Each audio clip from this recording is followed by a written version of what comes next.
गंगा जी स्नान करने से बाह्य पवित्रता फिर धीरे धीरे मानसिक पवित्रता की तरफ गति होती है। लेकिन यदि भगवत लीला चरित्र सुना जाए तो बाह्य और आंतरिक दोनों पवित्रता हो जाती है। भगवान नाम जब किया जाए, भगवत लीला चरित्र सुना जाए तो सवाभ्यंतर शुचि, वो बाह्य और अभ्यंतर दोनों से पावन हो जाता है। इसलिए श्री कृष्ण लीला कथा अमृत की समानता न गंगा, न गया, न काशी, न पुष्कर, न प्रयाग कोई नहीं कर सकता। जिसको इसी जन्म में भगवत प्राप्ति की इच्छा है तो एक श्लोक ही सही, एक श्लोक ही गायन करे, कोई भी एक श्लोक याद कर ले। ये श्रीमद् भागवत का ही श्लोक है। कृष्णाय वासुदेवाय हरये परमात्मने प्रणत क्लेश नाशाय गोविंदाय नमो नमः। एक श्लोक अगर रोज गाया जाए जीवन में तो उसकी दुर्गति नहीं होगी। एक श्लोक या दसमां शास्त्रम प्रमाणम। अगर आधा श्लोक भी उच्चारण कर दे तो निष्पाप रहेगा पूरे जीवन। जो प्रणव का जप करता है, गायत्री अनुष्ठान करता है, पुरुष सूक्त गायन करता है, वेदों का स्वाध्याय करता है, द्वादशाक्षर मंत्र जप करता है, भगवान सूर्य की आराधना करता है, प्रयागराज में संगम में स्नान करता है, संवत्सर रूप काल, ब्रह्म ऋषि, अग्निहोत्र, गौ सेवा, द्वादशी तिथि, तुलसी सेवन, बसंत ऋतु, ये सब जो, और एक भगवान का नाम जप करके लीला चरित्र, सब महान हो गए। बुद्धिमान वही है कि ये जन्म हमारा व्यर्थ न जाने पावे। सनकादि कहते हैं जो पुरुष अहर्निश भगवान का नाम जप करता है, अहर्निश निरंतर महिमा है।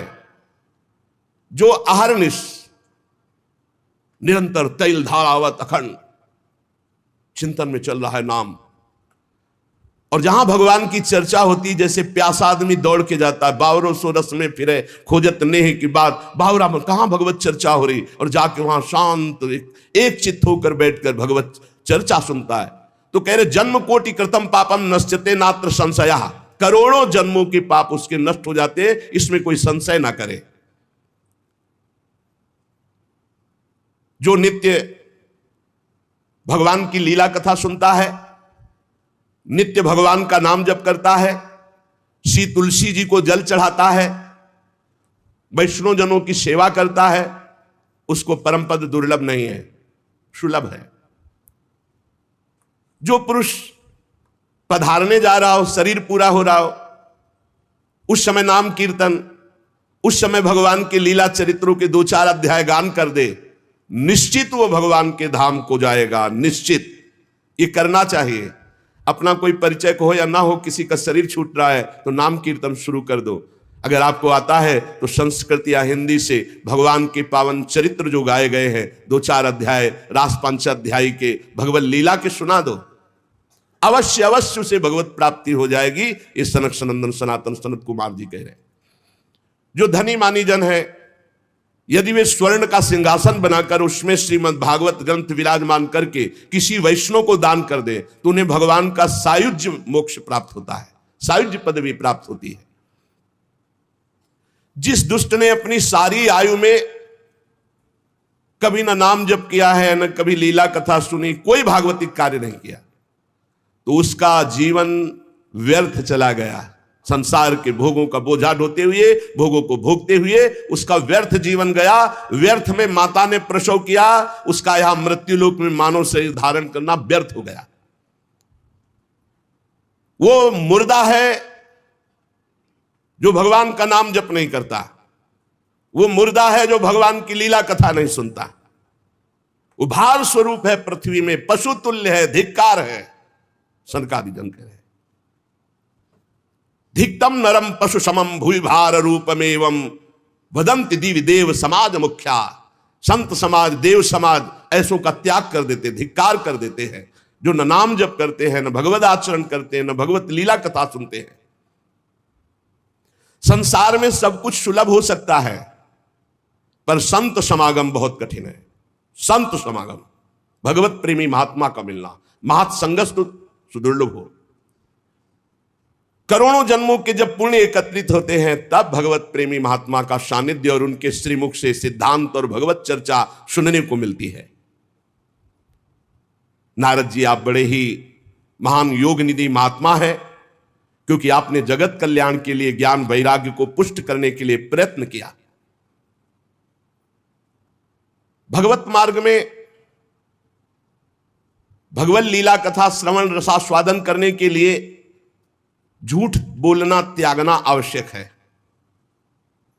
अगर झूठ बोलेगा तो भगवत लीला कथा का स्वाद नहीं मिलेगा। कम से कम अब लो नशानी अब ना नशे हो, अब तक हुआ, अब तो सही बोलना शुरू कर दें। क्या भय है? झूठ क्यों बोलते हैं? बड़ा मन मलिन कर देता है झूठ, और लोग बड़ी सफाई से झूठ बोलते हैं। कभी चूक से झूठ हो जाए तो हो जाए, तो उसे क्षमा किया जाता है। जानबूझकर 100 का 100% झूठ। दूसरा, व्यभिचार। झूठ बोलना और व्यभिचार करने वाला, चाहे वो कथा कहे या कथा सुने, उसे स्वाद नहीं आएगा। इसलिए सनकादि कह रहे सत्य भाषण और ब्रह्मचर्य पालन, इससे बहुत जल्दी कथा का लाभ मिलता है। असत्य भाषण बोलने वाला और व्यभिचार दोषी, चाहे कथा कहे चाहे कथा सुने, उसे लाभ नहीं मिलेगा। कलयुग में बहुत कठिन है बहुत समय तक सत्य भाषण का नियम लेकर और ब्रह्मचर्य का नियम लेकर निर्वाह करना। इसलिए महापुरुषों ने इस कार्य को अगर अनुष्ठान रूप में लिया जाए तो सप्ताह श्रवण विधि रखी कि 7 दिन नियम लेकर के सत्य भाषण, ब्रह्मचर्य पालन, निरंतर नाम जप, और 7 दिन में 18,000 श्लोक सुन जाओ तो बड़े से बड़े महापाप का नाश करके वो भगवत प्राप्ति करा देगा। कलयुग में मन असंयमित रहेगा, शरीर में रोगों की बाहुल्यता रहेगी, आयु बहुत थोड़ी रहेगी, और भी अनेक प्रकार के झूठ बोलना, व्यभिचार करना, छल कपट, निंदा करना, ये सब दोष कलयुग में। जो फल तपस्या, योग और समाधि से भी प्राप्त नहीं हो सकता, वो भगवान की लीला कथा अमृत सुनने से प्राप्त हो जाता है। शनकादि ने महिमा वर्णन की। शौनक जी ने पूछा, सूत जी ये तो आपने बड़े आश्चर्य की बात कही। इस श्रीमद् भागवत में ब्रह्मा जी के भी आदि कारण प्रभु श्री हरि का निरूपण किया गया है, परंतु ये मोक्ष की प्राप्ति में ज्ञानादि सभी साधनों से बढ़कर के है, ऐसा सनकादि जी ने कहा। सूत जी ने कहा, शौनक जी इसका एक गुप्त रहस्य है। जब भगवान श्री कृष्ण इस धराधाम को छोड़कर अपने परम धाम को जाने लगे, तब उनके मुखारविंद से 11 स्कंद का ज्ञानोपदेश सुनकर के उद्धव जी ने पूछा। उद्धव जी ने कहा, गोविंद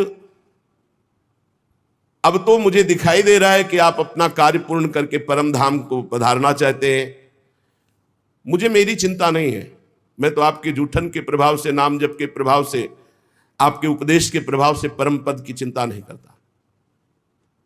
एक चिंता मेरे हृदय में है, घोर कलिकाल आपके जाते ही आ जाएगा, अपना प्रभाव दिखा देगा।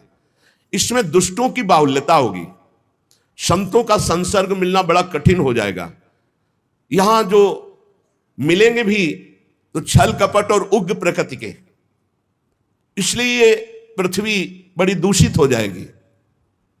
कमल नयन, आप जा रहे हैं, फिर यहां कल्याण कैसे होगा, सबका मंगल कैसे होगा? साधुओं पर आपका बहुत प्रेम है, इसलिए हमारी प्रार्थना है कि यहां से आप मत जाइए। भगवान आपका ही एक निराकार रूप है, आप ही चिदानंद रूप हैं, आपने हम भक्तों के लिए रूप धारण किया, इसलिए आप मत जाइए। आपके जाते ही कलयुग इतना तांडव फैला देगा, सब पापाचरण में रत होने लगेंगे। इसलिए प्रभु हम मेरी प्रार्थना पर विचार कीजिए। प्रभास क्षेत्र में उद्धव जी के वचन सुनकर भगवान ने उद्धव जी की बात पर विचार किया और भगवान अंतर्ध्यान हुए और श्रीमद् भागवत में विराजमान हो गए।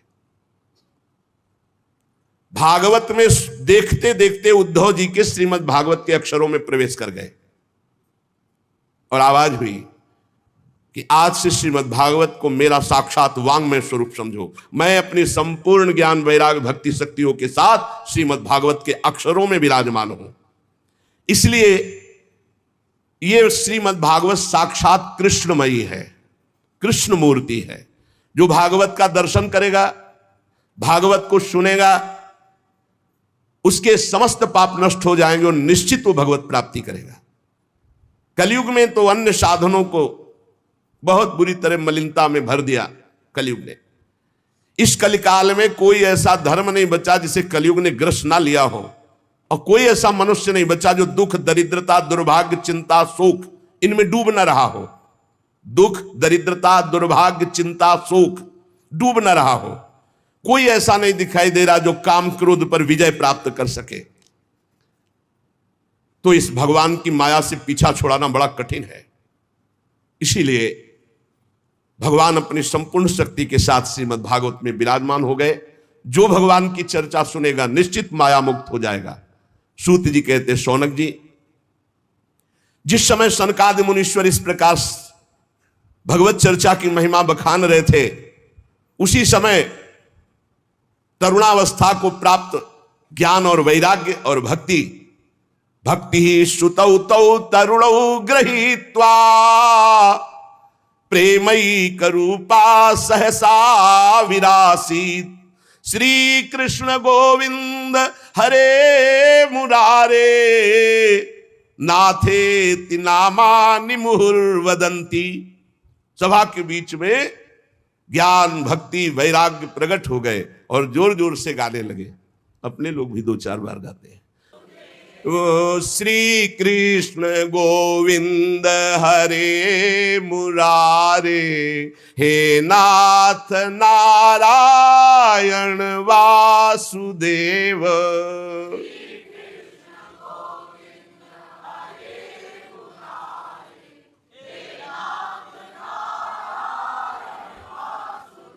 हे नाथ नारायण वासुदेव, हे नाथ नारायण वासुदेव,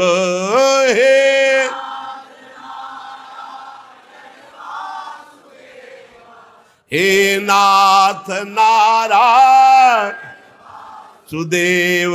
श्री कृष्ण गोविंद हरे मुरारे, हे नाथ नारायण वासुदेव। श्री कृष्ण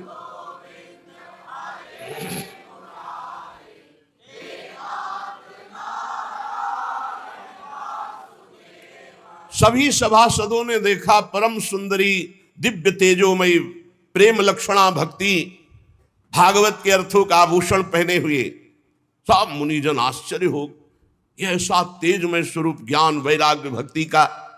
तब सनकादि ने कहा, आश्चर्य मत करो, ये भक्ति देवी अभी अभी श्रीमद् भागवत की महिमा से प्रकाशित होकर के तरुण अवस्था को प्राप्त ज्ञान वैराग्य के साथ प्रकट हुई है। अपने पुत्रों सहित विनम्र होकर के भक्ति जी ने सनत कुमार जी से कहा। भक्ति बोली, मैं तो कलयुग में नष्ट प्राय हो गई, पर आपने भगवान की लीला कथा अमृत से मुझे पुष्ट कर दिया। अब आप आदेश कीजिए, मैं कहां रहूं। ये सुनकर सनकादि ने कहा, जो भगवान का नाम जप करते हैं, भगवान के आश्रित हैं, भगवान की लीला कथा सुनते हैं, तुम भगवान का दर्शन कराने वाली हो, भगवान का प्रेम प्रदान करने वाली हो, आवागमन को जड़ से नष्ट करने वाली हो, इसलिए तुम सदैव भगवान के प्रेमी भक्तों के हृदय में वास करो। जो नाम प्रेमी, रूप प्रेमी, लीला प्रेमी, धाम प्रेमी, सदैव तुम उनके हृदय में वास करो। ज्ञान वैराग्य और भक्ति, ये कलयुग भले किसी को दूषित कर दे, लेकिन जिसके हृदय में हे भक्ति महारानी तुम ज्ञान वैराग्य के साथ विराजमान रहोगी, ये दृष्टि भी नहीं डाल सकता उन पुरुषों पर, उन उपासकों पर दृष्टि भी नहीं डाल सकता जिसके हृदय में भक्ति महारानी ज्ञान वैराग्य के साथ विराजमान है। कहां विराजमान? जो नाम जापक है, लीला चरित्र गायन श्रवण करता है, भगवद आश्रित है, उसके हृदय में सनक सनंदन सनातन सनत कुमार जी ने कहा कि आप ज्ञान वैराग्य सहित भक्ति विराजमान हो। भक्ति ने जे भी आज्ञा पाई तो जितने कथा में विराजमान थे सबके हृदय में विराजमान हो गए। सकल भुवन मध्य निर्धनास्ते पिधन्या निवसति हृदय साम श्री हरेर भक्ति रेखा हरिरपि निज लोकम सर्वथा तो विहाय प्रविशति हृदय साम भक्ति सूत्रोपनद्धा।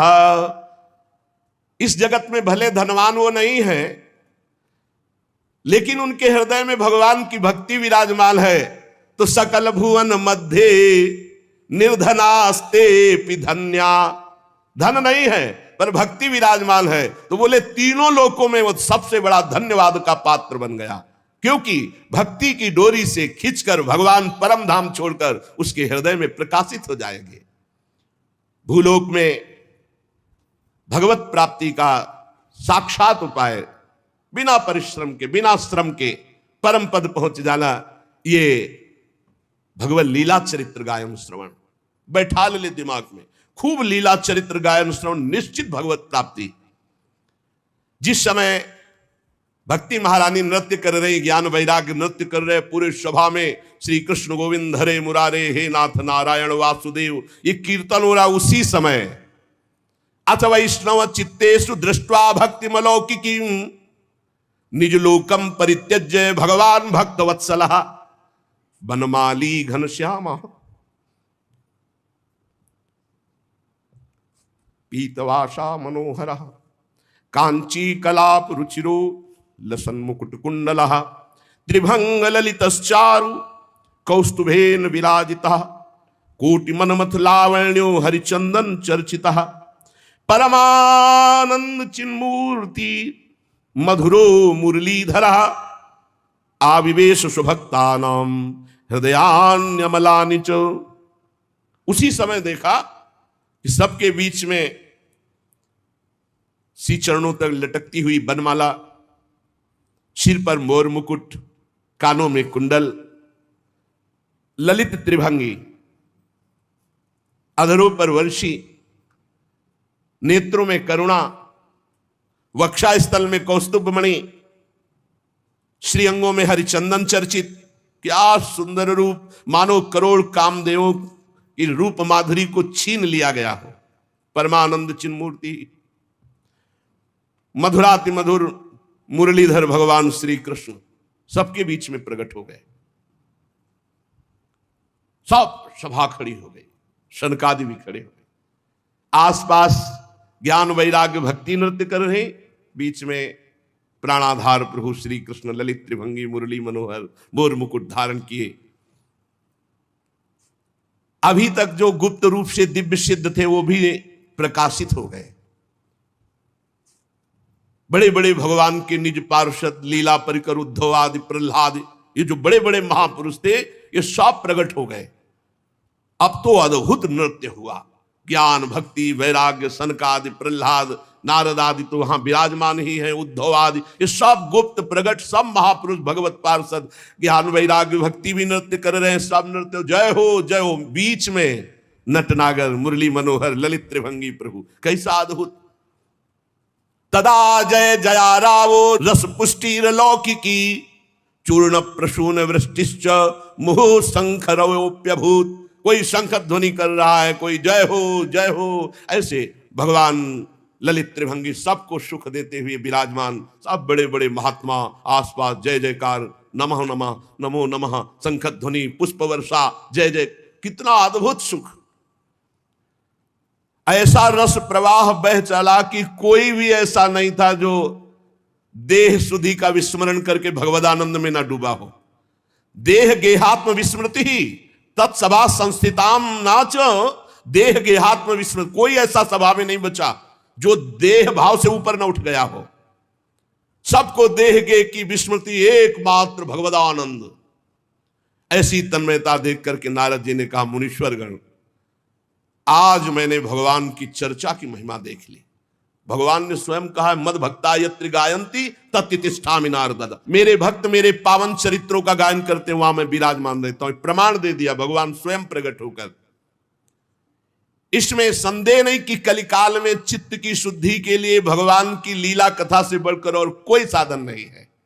मुनिवर, आप लोग बड़े कृपालु हो, जो संसार के कल्याण के विचार करके बिल्कुल अद्भुत सरल मार्ग निकाला, जिससे सब लोग सुनकर भगवान को प्राप्त कर सकते हैं। सनक आदि ने कहा कि जो लोग सदा पापरत रहते हैं, दुराचारी हैं, वेद के विरुद्ध मार्ग में चलते हैं, जो कामी हैं, क्रोध से जलते रहते हैं, कुटिल हैं, ऐसों को भी भगवत चर्चा भगवान की प्राप्ति करा देगी। जो सत्य कभी बोले ही नहीं, सत्य से चित हैं, सत्येन हीना पितृमात्र दूषकास तृष्णा कुलाश्चाश्रम धर्म वर्जिता ये दंभिका मत्सरणोपि हिंसका। जो माता पिता की निंदा करने वाले, माता पिता को कटुवचन बोलने वाले, माता पिता को दंड देने वाले, ये घोर नरकों को जाते हैं। लेकिन ऐसा भी पुरुष जो तृष्णा का मारा, आश्रम धर्म का त्यागी, दंभी, दूसरों की उन्नति देखकर कुढ़ने वाला, सदैव दूसरों को कटुवचन दुख देने वाला, ऐसे लोग सब नरक जाते हैं। पर ऐसे लोगों को भी यदि भगवत चर्चा सुना दी जाए तो उनका कल्याण हो जाएगा। ये 5 महापाप हैं, इनको नष्ट करना बहुत कठिन होता है। पंचोग्र पापास छलछद्म कारिणः क्रूरा पिशाचा इव निर्दयाश्चये। कौन से महापाप? सबसे पहला शराब पीना। ये पंचोग्र पापास, ये निश्चित नरक जाते हैं। शास्त्र हमारा निषेध करता है। जिनके कानों में आवाज पड़ रही हो, प्रार्थना है आज से शराब पीना छोड़ देना। वैसे बहुत लोग छोड़ चुके हैं, लेकिन जिनको भी अभी लग रहा हो तो कि हमारा सुख बढ़ेगा इससे, तो ध्यान दीजिए। पंचोग्र पापा ये तुम्हारा नाश कर देंगे। 5 महापाप हैं। पहला है मदिरापान, शराब पीना, और दूसरा है ब्रह्म ऋषि की हत्या कर देना, तीसरा है किसी के स्वर्ण की चोरी कर लेना, चौथा है दूसरे की पत्नी के साथ व्यभिचार करना, गुरुपत्नी गामी, गुरु की पत्नी के साथ व्यभिचार करना, और पांचवा है विश्वासघात कर देना। ये 5 महापाप हैं जिनको नरक में भोगने पर भी वो पूर्ण सफाई नहीं होती, फिर यहां दुर्गति योनियों को प्राप्त होते हैं जहां महान कष्ट मिलता है। ऐसे 5 महापाप करने वाले, मदिरापान, ब्रह्म ऋषि की हत्या करने वाला, स्वर्ण की चोरी करने वाला, गुरुपत्नीगामी, पराई स्त्री से व्यभिचार करने वाला और विश्वासघाती, ये 5 महापाप हैं जो नरक भोगना पड़ता है। छल छद्म परायण क्रूर पिशाचों के समान निर्दयी, जो ब्रह्म ऋषियों के धन को छीन करके पुष्ट होते हैं, ऐसे व्यभिचारी, ऐसे लोगों को भी यदि भगवान की चर्चा सुनने को मिल जाए तो पावन हो सकते हैं। इनको भी भगवान की लीला कथा अमृत सुनने को मिल जाए, किसी कारण से इनको जबरदस्ती, प्यार से, दुलार से, रिश्ते संबंध के बल से कैसे भी इन्हें सत्संग में ले आया जाए, इन्हें भगवत चर्चा सुनाई जाए, तो निश्चित इनकी बुद्धि परिवर्तित होगी, इनका कल्याण हो जाएगा। जो दुष्ट आग्रह पूर्वक मनवाणी शरीर से पाप करता है, दूसरे के भोजन से शरीर पुष्ट करता है, मलिन हृदय वाला, अगर ऐसों को भी भगवत चर्चा सुनाई जाए तो ये भी भगवत प्राप्ति के मार्ग में चल देंगे। नारद जी, घोर पापी को भी भगवत प्राप्ति कराने में समर्थ है भगवत चर्चा। नारद जी ने कहा इसका कोई उदाहरण दिया जाए तो ज्यादा समझ में आ जाए, तो उनका हम तुम्हें एक प्राचीन इतिहास सुनाते हैं। पूर्व काल में तुंगभद्रा नदी के तट पर एक अनुपम नगर बसा हुआ था। उसमें सभी वर्णों के लोग अपने अपने धर्माचरण करते, सत्य में तत्पर रहते थे। उस नगर में समस्त वेदों का ज्ञाता, श्रौत स्मार्त कर्मों में निपुण एक ब्राह्मण रहते थे जिनका नाम था आत्मदेव। तेज तो ऐसा था मानो दूसरे सूर्य भगवान ही हो। ब्राह्मण तेजस्वी, वैदज्ञ, सत्कर्म अनुष्ठान करने वाला, और कभी उसके दरवाजे से कोई भिक्षुक वापस नहीं लौटा। इतना उदार हृदय वाला, देगा ही कुछ ना कुछ। पर पूर्व प्रारब्ध के अनुसार उनकी जो पत्नी थी उनका नाम था धुंधुली। पति का नाम आत्मदेव और पत्नी का नाम धुंधुली था। सुंदरी थी, कुलीन थी, पर लड़ाकू स्वभाव था, अपनी बात पे अड़ जाना। अब वो बड़े ज्ञानी थे, वेदज्ञ, वेद के ज्ञाता, इसलिए वो शांत रहते थे। लड़ाई घर में नहीं होती, वो लड़ने वाली ही बात करती थी, पर वो शांत रहते थे। जब घर में नहीं होती तो पड़ोसी से जाके भिड़ना, जरा जरा से कारण में। क्रूर स्वभाव, बकवादी स्वभाव, गृह कार्य में निपुण लेकिन कंजूस और झगड़ालू प्रारब्ध है। भोग विलास की कमी नहीं थी, खूब संपत्ति थी, घर बढ़िया सुंदर, परंतु सुख नहीं था। क्योंकि जब आत्मदेव घर में आते तो बस उपद्रव, लड़ाई झगड़ा, सब बड़ा नरक समझो। जिसकी घर में अशांति हो, झगड़ा होता हो, बड़ा नरक है। चैन से नमक रोटी खाए, प्यार से जीवे तो गृहस्थी धन्य। और खूब बढ़िया सब व्यवस्थाएं हैं, पर कलह अशांति, मन नहीं मिल रहा एक दूसरे, ये बहुत धीरे धीरे अवस्था ढल गई। कोई संतान ही नहीं हुई। बड़े बड़े पुण्य कर्म किए, खूब दान पुण्य किया, लेकिन संतान नहीं हुई। अब वो ब्राह्मण बड़े चिंतातुर हुए आत्मदेव की, जिसके संतान न हो तो फिर उसको पिंडदान कौन करेगा। गृहस्थी में विचार होता, कुल परंपरागत चलाने वाला तो कोई होना चाहिए। अब वो बड़े चिंतातुर हुए, हर उपाय करके हार गए थे। तो एक दिन उनके मन में आया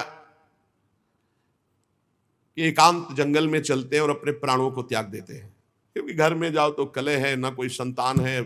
अब क्या, सब कुछ करके देख लिया, बुढ़ापा आ रहा है, पुत्र तो हुआ नहीं, तो कम से कम पुत्र होता तो कुल परंपरा चलाने, अब क्या। वो ऐसी भावना में थे कि जीवन व्यर्थ है, जंगल को चल दिए। उधर एक सरोवर में प्यास बुझाने के लिए एक महान संत आ रहे थे। जब कोई धर्मात्मा पुरुष दुखी होता है तो भगवान अव्यक्त रूप से संतों से मिला देते हैं। वो सन्यासी महात्मा थे। ब्राह्मण देखा कि वो जब जल पी चुके तो जाके साष्टांग दंडवत किया, शास्त्रों का ज्ञान था, हाथ जोड़कर खड़े हो गए। तो कथम रोदसी विप्रत्वम काते चिंता बलियसी वदतम सब्बत सत्वरम मह्यम स्वस्य दुखस्य कारणम। ये लंबी लंबी सांसें खींच रहे हो, उदास खड़े हो, दुखी दिखाई दे रहे हो। देखने से तो लगता है कि तुम ब्राह्मण हो, क्योंकि तेजस्वी हो। क्या चिंता है तुम्हारी जो तुम जल्दी जल्दी श्वासें खींच रहे हो लंबी, और दुख प्रकट कर रहे हो। ब्राह्मण ने कहा, महाराज आखिरी उपाय आप हैं। वैसे तो मैं बताऊं, अपने जीवन से निराश हो चुका हूं। आपको देखा तो आशा बन गई। पूर्व जन्म का कौन सा प्रारब्ध मुझे पता नहीं, पर संतान योग नहीं। अब मेरे पितर गरम गरम आंसू चिंता जनित छोड़ रहे हैं, क्योंकि पिंडदान करने वाला हमारे कुल में कोई नहीं रहा, संतानें नहीं उत्पन्न हुई। बहुत दुखी हो गया हूं। सही बताऊं, मैं आम प्राण त्यागने आया हूं जंगल में। मेरा मन मुझे धिक्कारता है कि तुम्हारा सब कुछ बेकार जब संतान नहीं। और यहां तक कि मैं जिस गाय को पालता हूं वो भी बछड़ा नहीं देती, वो भी बांझ हो जाती है। यहां तक कि जो पेड़ लगाता हूं उसमें भी फूल फल नहीं आते। कितना मैं दुर्भागी हूं, बड़ा भागा हूं। अब मैं अपने प्राण त्यागने आया हूं। और फूट फूट कर रोने लगे। संत का हृदय बड़ा करुणामय होता है। संत चाहे तो नवीन प्रारब्ध तत्काल रख सकते हैं, क्योंकि भगवान के भजन में अपार सामर्थ्य है। उन्होंने अपनी दिव्य दृष्टि से देखा होगा, आत्मदेव ब्राह्मण, पुत्र का मोह तो छोड़ दो, आप विवेक का आश्रय लो, भजन करो। मैं तुम्हारी रेखा को देख रहा हूं, एक जन्म नहीं 7 जन्म तक कोई संतान है ही नहीं। देखो, संतान के पीछे मत पड़ो। राजा सगर, महाराज अंग, बड़े बड़े संतान में बहुत दुख भोगे हैं। अब तुम भजन करो, जंगल में निकल आए, भजन करो, संतान की आशा छोड़ो। ब्राह्मण ने कहा कि मुझे उपदेश नहीं, ये उपदेश नहीं, सब पढ़ा हूं, मुझे पुत्र चाहिए, पुत्र देव, नहीं मैं आपके सामने अभी प्राण त्यागता हूं, मुझे पुत्र चाहिए। ब्राह्मण का ऐसा आग्रह देख करके सन्यासी जी ने कहा कि देखो, विधाता के लेख को कोई मिटा नहीं सकता। चित्रकेतु का चरित्र पढ़ के देख लेना। दैव जिसके उद्योग को कुचल देता है वो सफल नहीं होता। तुम्हें पुत्र सुख नहीं है। उन्होंने कहा, फिर हम कह रहे हैं बस अब पुत्र का आशीर्वाद दे ही दो, नहीं तो प्राण त्याग देंगे आपके सामने। सन्यासी जी ने देखा है तो मानने ही वाले नहीं। तो उन्होंने योग बल से एक फल प्रकट किया, तपोबल से, और कहा, लो, योग तो नहीं तुम्हारे पुत्र का, पर मैं ये फल देता हूं, अपनी पत्नी को खिला देना, इससे बड़ा ज्ञानी महात्मा पुत्र पैदा होगा। तुम्हारी स्त्री 1 साल तक सत्य, शौच, दया, दान, ब्रह्मचर्य का पालन करे, 1 टाइम अन्न खाए, तो और ये फल पाने के बाद 1 वर्ष के बाद ऐसा महापुरुष प्रकट होगा जो तुम्हारा कल्याण भी कर देगा, तुम्हारे पितरों का भी उद्धार कर देगा। वो योगीराज सन्यासी फल दिए। अब तो आत्मदेव बड़े प्रसन्न हुए क्योंकि कामना पूर्ण हो गई। फल लेकर आए। धुंधुली उनकी पत्नी थी जो लड़ाकू स्वभाव की, बड़ा क्रूर स्वभाव, दुष्ट स्वभाव, वैसे ही क्रूर स्वभाव था। आके कहा हो भाग्य, एक सन्यासी मिले, वो फल दिए और उन्होंने नियम बताया है कि 1 साल तक सत्य बोलोगी, पवित्र रहोगी, दूसरों को दान करोगी, एक समय तुम अन्न खाओगी और बहुत शुद्ध स्वभाव वाला महात्मा बालक पैदा होगा, ये फल खा लो। तो उन्होंने कहा कि फल तुरंत थोड़ी खाया जाता, नहा धो के बड़े पवित्रता से खाया जाता, लाओ और जाओ, आप निश्चिंत रहो। बोलने अगर हमारे सामने तुम्हें विश्वास नहीं, वो डरते भी थे, घर के बाहर हो गए। अब वो कुटिल स्वभाव की थी, क्रूर स्वभाव की। उन्होंने अपनी बहन को बुलाया और रो रो के कहने लगी कि बहन मुझे बड़ी चिंता हो गई, समस्या आ गई। क्या? बोले पंडित जी जो ये फल लाए हैं, फल से गर्भ रह जाएगा। पहले तो नियम बता गए हैं कि 1 साल तक झूठ नहीं बोलना, पवित्र रहना है और दूसरों को दान देना है, एक समय अन्न खाना है। अब हम तो बड़ी भयभीत हैं कि जब पेट में गर्भ बढ़ेगा तो भोजन कम हो जाएगा, पेट बढ़ेगा तो भोजन कम हो जाएगा। ये तो मैंने कर नहीं सकती क्योंकि 3 बार तो हमको अच्छा भोजन चाहिए, पंडित जी का 1 बार खाना, ये तो हो नहीं सकता। अच्छा, गर्भ बढ़ा, पेट बढ़ा, खाया पिया जाएगा नहीं, बहुत परेशानी उसमें लगेगी। और कहीं दैववश से अगर डाकू आ गए तो भाग भी नहीं पाऊंगी। चलो डाकू ना आए, कहीं आग लग गई घर में, तब तो हम जल के मरी जाएंगे क्योंकि गर्भ पेट में, ये तो हमसे नहीं। और फिर गर्भ निकलते समय सुना बहुत कष्ट होता है, ये सब हमसे नहीं होने वाला। देखो एक क्रूर स्वभाव की नकारात्मक सोच। और कहीं प्रसव काल में गर्भ टेढ़ा हो गया तो हम तो मरी जाएंगे, ये तो हमसे नहीं होगा। और अगर गर्भ हमारा बड़ा होने लगा और घर में ननद आ गई तो सब माल मत्ता समेटती रहेगी, हम तो कुछ लड़ ही नहीं पाएंगे क्योंकि लड़ने लायक नहीं रहेंगी। ये सब विचार करके उसका, ये सब हमसे नहीं होने वाला। तो उनकी बहन ने कहा सोच क्यों करती हो? ठीक इसी समय हमें अनुभव हुआ है 2-4 दिन में, इसी महीने में, कि हमारे पेट में है, तुम हमारे पति को धन दे देना और गर्भवती का नाटक करो और जब हमारे बच्चा होगा हम तुम्हारे यहाँ पहुंचा देंगे और हम अपने यहाँ शोरगुल कर देंगे कि बच्चा मर गया, कौन देखने आता है, और पति को पैसा दे देना।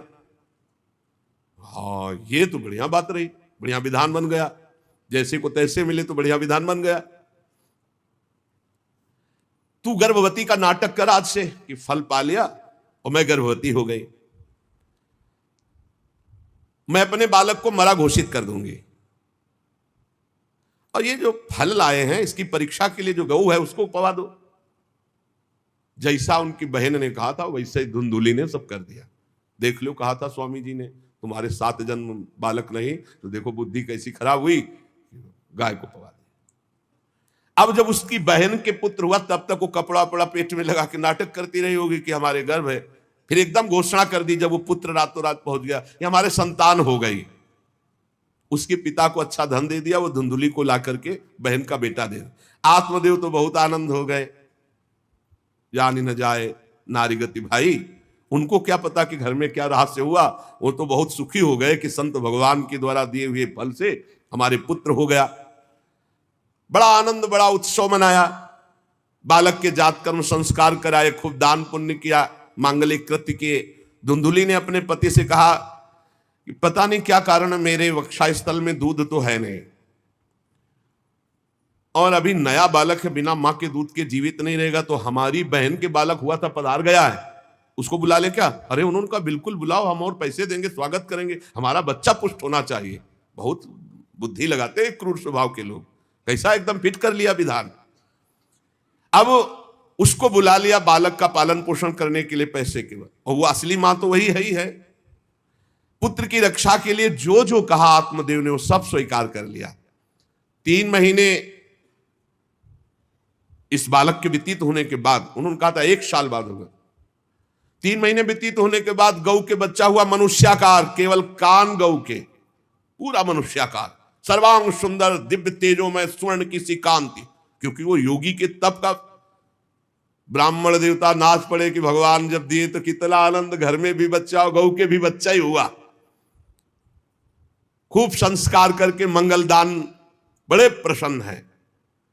सब लोग कहते हैं आत्मदेव का देखो कैसा भाग्य बदला कि घर में भी पुत्र हुआ, गौ के भी पुत्र हुआ, बछड़ा नहीं, केवल कान भर। कैसे आश्चर्य की बात, दिव्य बालक उत्पन्न हुआ। पर इस गुप्त रहस्य का किसी को पता नहीं। आत्मदेव ने देखा कि बालक पूरा मनुष्याकार, केवल कान, गाय के तो नाम रखा गोकर्ण। और धुंधुली ने किसी शास्त्रीय पद्धति से नहीं, अपनी पद्धति से, हमारा नाम धुंधुली तो हमारे लड़के का नाम होगा धुंधकारी, उसका नाम रखा धुंधकारी। कुछ काल व्यतीत हुआ, दोनों जवान होने लगे। गोकर्ण में पूर्ण वैदिक सिद्धांत, धर्म पूर्वक, बड़े ज्ञानी महात्मा, और धुंधकारी पूर्ण दुष्ट। शौचाचार का तो नाम भी नहीं था पवित्रता का धुंधकारी में। खान पान पशुओं वाला, क्रोध नाक में चढ़ा, गंदी वस्तुओं से प्यार करने वाला, बहुत ही गंदा स्वभाव, चोरी बचपन से, द्वेष, पीट देना, लड़ाई करना, ये उसका चलते स्वभाव। दूसरों की खेती में आग लगा देना, घरों में आग लगा देना, गौशाला में आग लगा देना। जैसे किसी का बालक खेल रहा है, आसपास देखा कोई, उठाया कुएं में फेंक दिया। बड़ा दुष्ट स्वभाव। और बड़ा हुआ हिंसक स्वभाव, अस्त्र शस्त्र धारण करके, जैसे कोई अंधा जा रहा है तो आओ बाबा तुम्हें रास्ता बता दो, कुएं में जाके ढकेल देता है। बहुत ही गंदा स्वभाव, दुष्ट स्वभाव। अब वो शिकार करने लगा पशुओं का और मांस खाने लगा। जहां आत्मदेव कितनी पवित्रता से, वहां दुष्ट कितना। अब धीरे धीरे व्यभिचार करने लगा, वैश्याओं से संपर्क रखने लगा। संपत्ति थी ही, सारी संपत्ति वैश्याओं को। एक दिन पिता ने कहा आत्मदेव ने कि तुम्हारे आचरण इतने आसुरी प्रभाव के, हमें लगता है कि तुम हमारा सर्वनाश करने के लिए प्रकट, ये क्यों करते हो? तो खूब गिरा गिरा के मारा आत्मदेव को। सन्यासी की बात अब याद आई कि तुम्हारे भाग्य में पुत्र सुख नहीं है। खूब मारा आत्मदेव को। जब इतनी जोर से मार रहा था तो थोड़ी तो दया आई कि पति बचा ले, तो धुंधुली गई, तो फिर धुंधुली की दम जम के पिटाई की। अब वो तो राक्षसी स्वभाव, और घर के जितने जेवर बर्तन सब उठा के बेच दिए, वैश्यागामी हो। अब जब सारी संपत्ति स्वाहा, खाने को भी नहीं, तो धुंधुली बैठ के रोती। रोना इससे तो अच्छा कि मैं बांझ रह जाती। दुष्टता की ना, पति ने जब तुम्हें एक दिव्य फल दिया था, खाना चाहिए था। मैं कहां जाऊं, कौन मेरा सहयोग करे? बड़ी विपत्ति, बड़ा दुख, न खाने को न पीने को। अतरे दिन पिटाई करता धुंधकारी, आत्मदेव की भी और धुंधुली की भी। पिता बैठ के रो रहे थे। मैं सन्यासी की बात मान जाता तो गोकर्ण जी आए और उन्होंने कहा पिताजी, आप जैसे विद्वान पुरुष को ऐसा शोक करना उचित नहीं।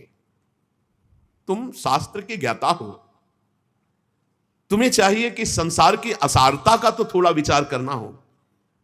ये दुख रूपी मोह में फंसकर आप एक अज्ञानी पुरुष की तरह रो रहे हो, पिट रहे हो। पिताजी, क्या शास्त्रों में नहीं पढ़ा पुत्र किसका, धन किसका, पत्नी किसकी, शरीर किसका? ये मोह के कारण अज्ञानी जन रात दिन दीपक की तरह जल रहे। पिताजी, ना सुख इंद्र को है, ना चक्रवर्ती राजा को है। सुख है तो एकांत में भगवान का भजन करने वाले को है। ये देखो गोकर्ण, ये मुंचा ज्ञानम प्रजा रूपम मोह तो नरके गति।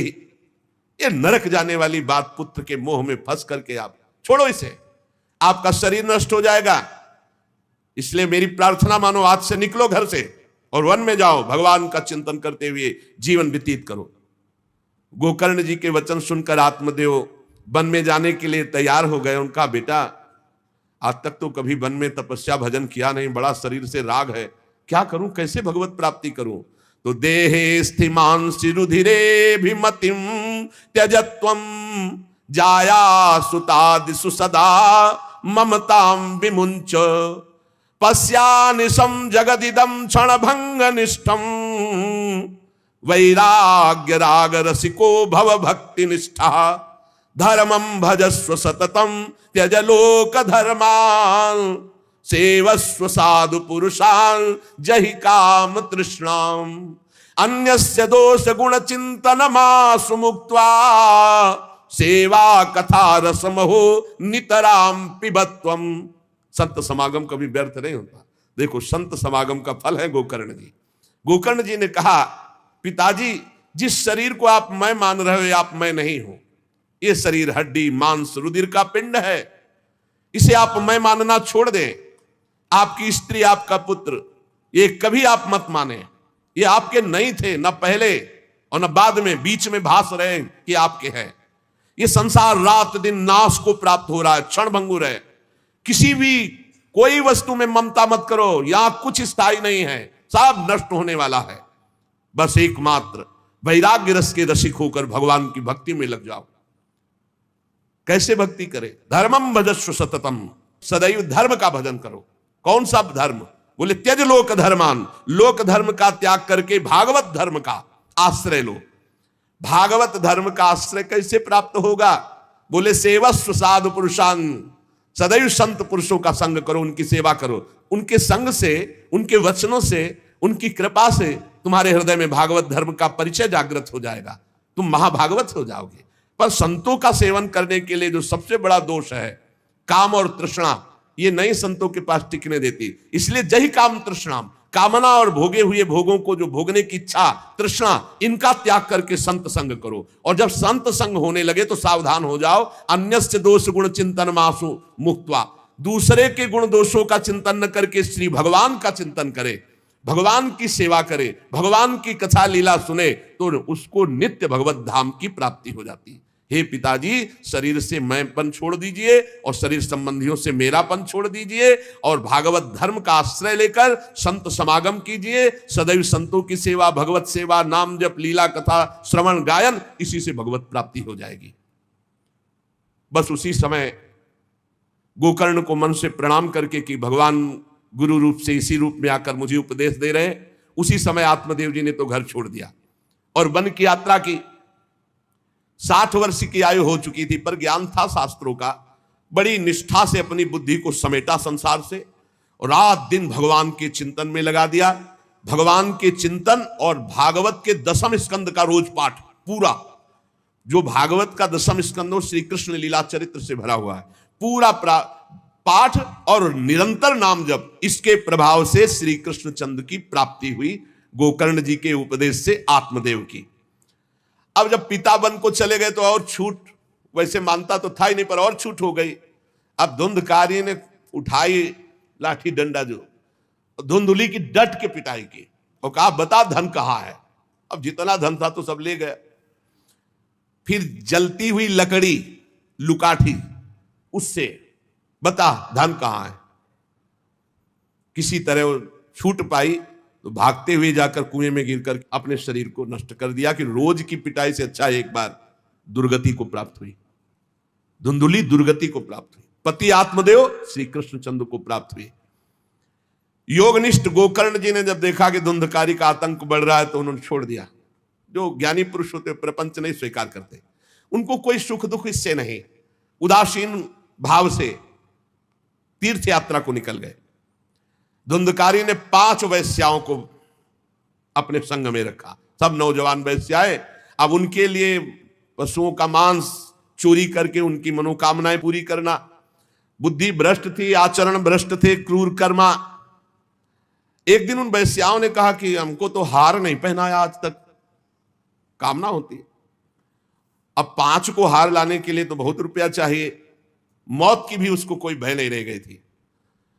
वो जिसको देखता काट करके जो मिलता धन एकत्रित करके 5 के लिए सुंदर आभूषण हार। अब हिंसा में उतरा जो, तो उसके लिए क्या। स्त्रियों ने सोचा कि नित्य नवीन चोरी करता है, आज हमने हार के लिए कहा तो 5 के लिए व्यवस्था कर दिया। पकड़ा जाएगा, जब ये पकड़ा जाएगा तो राजा इसे फांसी देंगे तो हमको भी 5 को फांसी मिलेगी। मरना तो है ही है ना इसे। 5 ने विचार किया मरना तो है ही, राजा फांसी देगा तो हम ही फांसी दे देती है, तो कम से कम हम तो बच जाएंगे। बुरे कर्म का बुरा ही परिणाम होता है, कुछ भी कोई कर ले। धुंधुली कुएं में शरीर त्याग करके दुर्गति को प्राप्त हुई। ये जब जिन वैश्याओं के लिए प्राणों की बाजी लगा करके सब कुछ ला रहा, जानते उनका प्लान क्या बना कि ये चोरी करता है, पकड़ा जाएगा, फांसी की सजा होगी, मारा ही जाएगा। और जब ये पकड़ा जाएगा तो हम भी पकड़ी जाएंगी, तो फांसी की सजा इसको होगी, तो वही हम दे देती हैं, तो हम तो बच जाएंगी और सारा धन लेके रात्रि में निकल लेंगी। 5 ने गुप्त रूप से ऐसा संकल्प बना लिया। धुंधकारी सो रहा था, पांचों गए। अब पांच हैं, हाथ पैर चार ही तो है, पैर दो और दो हाथ, चार उसमें लग गई और एक जो है रस्सी से पूरा चारपाई पे बांध दिया। और जब उसकी आंख खुली तो रस्सी गले में डाल करके फांसी लगा रही पड़े पड़े। पर वो बहुत पापी आदमी, जल्दी मरने वाला तो था नहीं, खूब गला दबाया। अब बड़ी चिंता हुई वैश्याओं को कि अगर मरेगा नहीं तो हमें काट डालेगा ये। तो रसोई से जो कोयला जला हुआ आग था उसके मुंह में भर बगार बगार के शमशी से। अरे पापी की बहुत दुर्गति होती। दहकते हुए अंगारे उसके मुंह में और खूब कस के गला दबा, छटपटा छटपटा कर पीट पीट के मार डाला धुंधकारी को। और उसके शरीर को वहीं घर में एक गड्ढा बना के पांचों ने गाड़ दिया। और वो सारा माल मत्ता पैसा सब कुछ उनको पता था। स्त्रीणाम नहीं तो विश्वासम दुष्टानाम कारेत बुधा, विश्वासे यह स्थितो मूढ़ा स दुःखई परिभूयते।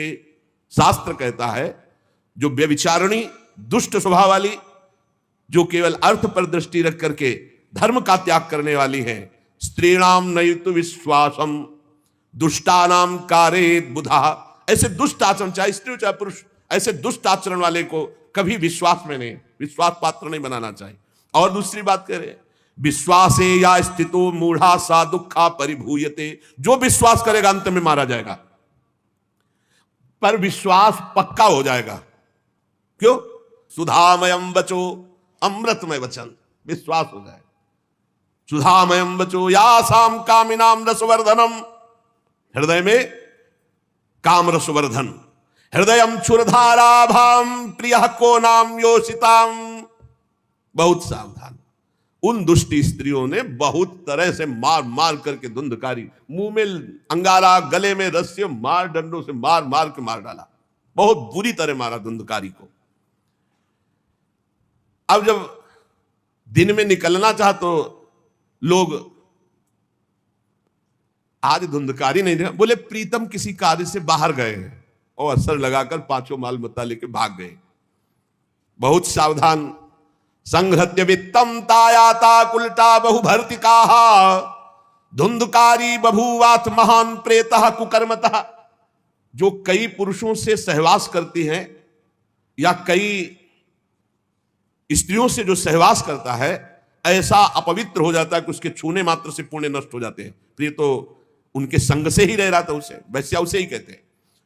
उन वैश्याओं के संग से सारे सुकृत नष्ट हो चुके थे, महान पाप का स्वरूप हो गया था, और वो सब भाग चुकी थी। तो धुंधकारी को भयंकर प्रेत योनि की प्राप्ति हुई। प्रेत योनि, भयंकर प्रेत योनि।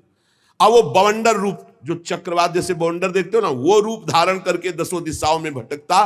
और प्रेत को स्वयं से पानी पीने के लिए कोई सुविधा नहीं। ऐसा नहीं नदी के किनारे रह रहा तो पानी पी लेगा, वो किसी को पकड़ेगा तब उसके द्वारा जो उसको पानी पिलाया जाएगा वो उसको मिलेगा। ऐसे पानी नहीं पी सकता, ना कुछ खा सकता है, ना कहीं विश्राम कर सकता है। वो बस हा दई चिल्लाता हुआ, रोता हुआ भटकता है। प्रेत योनि बड़ी भयानक होती है। जब तीर्थ यात्रा करके गोकर्ण जी लौटे तो सुना कि धुंधकारी का लापता, मार डाला गया। तब उन्होंने फिर गए और वहां पिंडदान किया धुंधकारी के लिए भी। बड़े महात्मा थे गोकर्ण, श्राद्ध किया और काफी तीर्थों में मंत्रानुष्ठान किया कि इसका कल्याण हो जाए। ये सब करके लौट आए अपने पिता आत्मदेव के घर में। रात्रि में कोई देख ना पावे इसलिए सीधे अपने घर में गए और शयन किया। और वहीं गड़ा था धुंधकारी, प्रेत आत्मा बन के वो मड़रा रहा था। वही प्रेत आत्मा ऐसे को नहीं छूती जो भगवान का भजन करते। देखो, अब ये धुंधकारी ने देखा कि गोकर्ण आए हैं तो उसको तसल्ली हुई कि महात्मा हमारा कल्याण कर देगा। वो प्रकट हुआ, भेड़ा बना। धुंधकारी पहले भेड़ बना बड़ा, और ऐसे गोकर्ण जी ने देखा कि दरवाजा तो बंद था, भेड़ कहां से आ सकता है। तुरंत भैंसा बन गया, तुरंत इंद्र रूप धारण कर लिया, भयावा, प्रिय, ऐसे कई रूप बदल तब उन्होंने कहा ये विपरीत अवस्था, इसका मतलब ये प्रेत है। क्योंकि ऐसी विपरीत निंदनीय और बंदनीय दोनों रूप धारण कर रहा है, दुर्गति को प्राप्त हुआ प्रेतात्मा है। वो डरने वाले तो थे नहीं, ज्ञानी महात्मा थे। गोकर्ण ने कहा कस्तो मुग्र तरो रात्रौ कुतो या तो दशामिमाम किंवा प्रेता पिशाच हुआ राक्षसो शीत संसना। कौन है तू? प्रेत है, पिशाच है, राक्षस है, क्या है ये? क्या नाटक कर रहा है? कभी भेड़ बनता है, कभी भैंसा बनता है, कभी इंद्र बनता है, कभी ये रूप। कौन है तू? ये अधोगति को प्राप्त कैसे हुआ तू? गोकर्ण जी डरे नहीं। अगर सच्चा महात्मा ना हो तब तो भयभीत हो जाए। गोकर्ण जी सच्चे महात्मा है। अब वो चिल्ला चिल्ला के केवल रो रहा, एक शब्द भी नहीं बोल पा रहा। तो गोकर्ण जी समझ गए अधिक पाप होने के कारण ये बोल नहीं सकता। तब अंजलि में जल लिया और कई मंत्रों का जाप किया और फिर उसके ऊपर फेंका। जे भी फेंका तब बोल पाया, भैया मैं आपका भाई धुंधकारी हूं, बचा लो, मेरी भारी दुर्गति हो गई। मैं तुम्हारा भाई हूं, मैं धुंधकारी हूं। अब मुझे बहुत कष्ट हो रहा, पश्चाताप हो रहा, मैंने सब कुछ नष्ट कर दिया, धर्म भ्रष्ट पापाचारी। अब मेरी बड़ी दुर्गति है, उन उल्टा वैश्याओं ने मुझे तड़पा तड़पा करके मारा है। मैं कुछ कर नहीं सकता इस समय। ऐसा थोड़ी कि प्रेत है जिसको चाहे पटक दे, ऐसा नहीं है, ऐसा विधान नहीं। पहले वैश्याओं को मारता जाके, मैं कुछ कर नहीं सकता। प्रेत योनि में पड़कर दुर्दशा भोग रहा हूं। अब दैवश केवल वायु से जीवित हूं, बहुत प्यासा हूं, भूखा हूं, पर नहीं खा सकता, नहीं पी सकता। आप दया समुद्र भैया मेरा उद्धार करो। गोकर्ण ने कहा कि तुम्हारा उद्धार तो हो जाना चाहिए, तुम्हारे लिए तो मैं गया में गया, वहां श्राद्ध दिया, तीर्थों में भी अनुष्ठान किया, फिर तुम्हारा प्रेतियों से उद्धार कैसे नहीं हुआ? तो उनका भैया एक दो बार गया श्राद्ध से मेरा कुछ नहीं होने वाला, बहुत पापी हूं, बहुत बड़े बड़े पाप किए हैं। कोई दूसरा उपाय सोचो, छोटे मोटे पिंडदान से, दान पुण्य से मेरा उद्धार होने वाला नहीं, बहुत स्टॉक है हमारे पाप का। तुमको हम बताएं, सैकड़ों बार गया श्राद्ध करो तो भी मेरा कल्याण नहीं हो सकता, ऐसा मैं पापी हूं, कोई दूसरा उपाय सोचो। गोकर्ण जी ने कहा, सैकड़ों गया श्राद्ध से तुम्हारी मुक्ति नहीं हो सकती, तो तुम्हारी मुक्ति असंभव है। कहा भैया मैं तुम्हारे चरणों में पड़ा हूं, मुझे मेरा उद्धार करो। तो कहा ठीक है, तुम अभी इस घर से निकलो, कहीं और रहो, हम जब तुम्हें बुलाएं तब आ जाना। जाओ, हटाओ, हमारे इस घर से हटो। हटा दिया उनको। गोकर्ण जी की आज्ञा पाकर धुंधकारी बाहर भटक रहा है।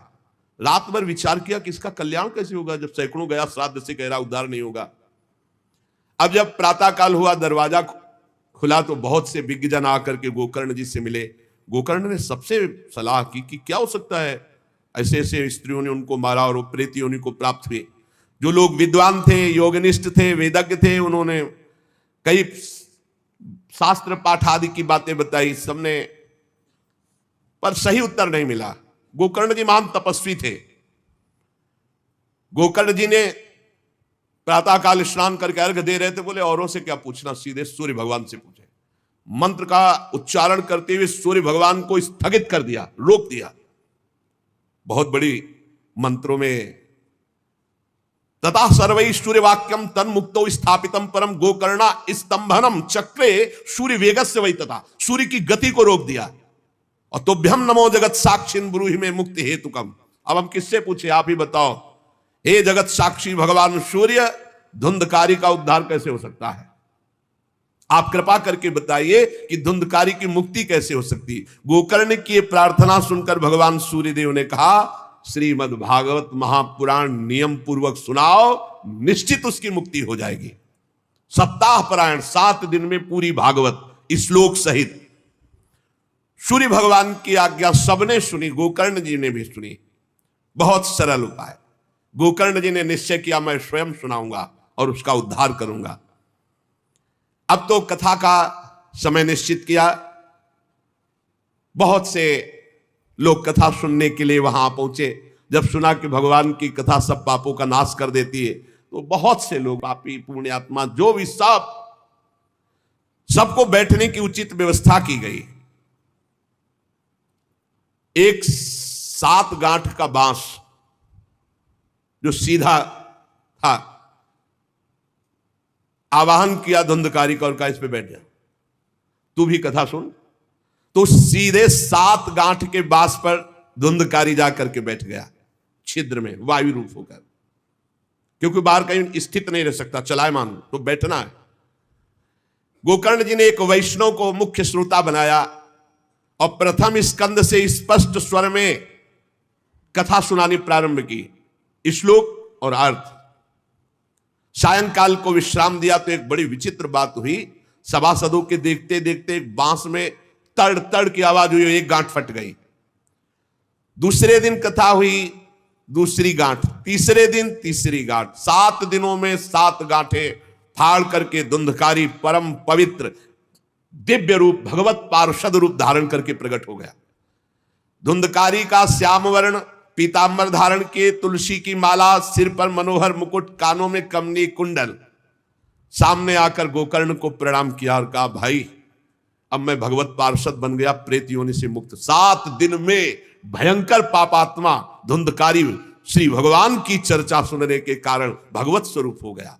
ओहो, कितना प्रेत पीड़ा मैं सह रहा था, एकमात्र श्री कृष्णचंद्र जी की लीला कथा सुनने मात्र से मैं भगवत स्वरूप हो गया हूं। भैया मैं कैसे आपका उपकार करूं? मैं निंदनीय से निंदनीय पाप कर्म करने वाला कैसा उज्जवल स्वरूप प्राप्त कर लिया।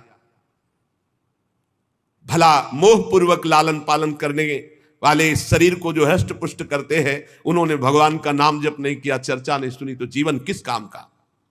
इसके पोषण के लिए पाप कर्म कर रहे हो और वृद्धावस्था आने वाली परिणाम में दुख, रोगों का दुख, भोगों की कामना का दुख, क्या क्या दुख, इसकी क्या गति होगी? गाड़ दिया जाएगा या जला दिया जाएगा। ऐसे मनुष्य शरीर को प्राप्त करके भगवत प्राप्ति नहीं की तो जीवन व्यर्थ चला गया।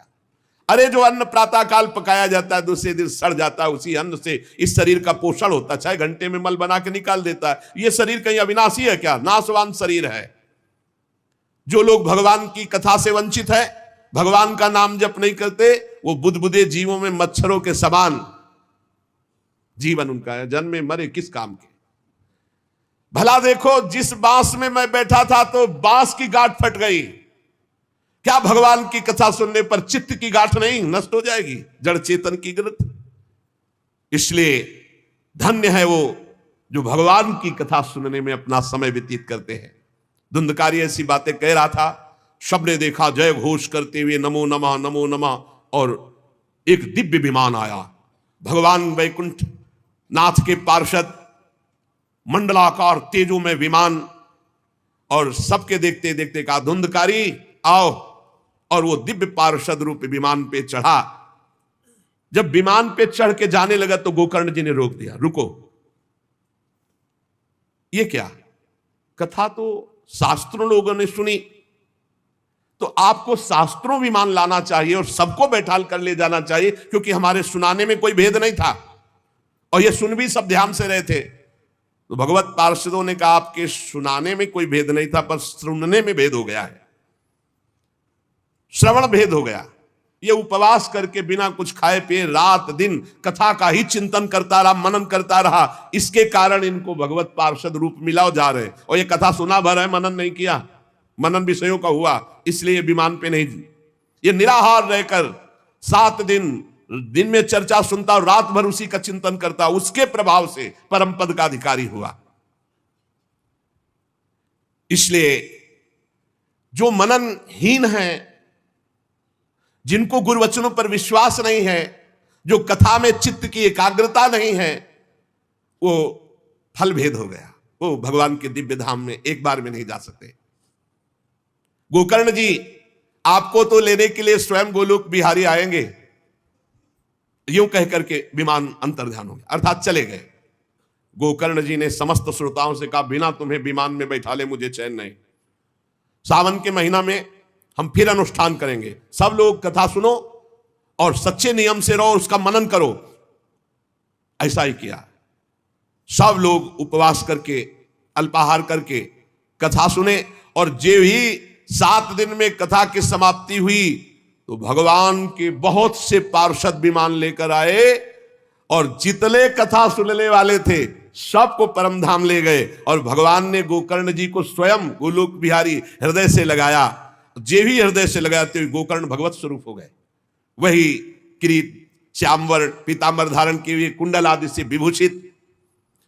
यहां तक कहते हैं कि उस कथा में सुनने में जो कुत्ते भी बैठे थे, वो भी गोकर्ण जी की दृष्टि पड़ने पर विमान पर बैठकर भगवत धाम को गए। भक्तवत्सल भगवान श्री कृष्ण इतने गोकर्ण जी पर प्रसन्न हुए कि तुमने सबको कथा सुनाकर मंगल अनुष्ठान। इसलिए गोकर्ण जी जिस जिसको चाहा मान लो कथा सुनकर कुत्ता मनन तो नहीं कर सकता, लेकिन गोकर्ण जी ने मनन किया कि ये कुत्ता भी कथा में बैठा था, इसका भी भगवत उद्धार हो जाए। ये आप इसीलिए आसपास जो ये जीव जंतु सब भगवत स्वरूप हो जाते हैं। बड़े बड़े सिद्धों को जो गति नहीं मिलती, भगवान की लीला कथा सुनने से, गोकर्ण जी के प्रभाव से धुंधकारी सहित समस्त श्रोताओं को भगवत धाम की प्राप्ति हुई। शेष चर्चा आगे। श्री राधा वल्लभ लाल की।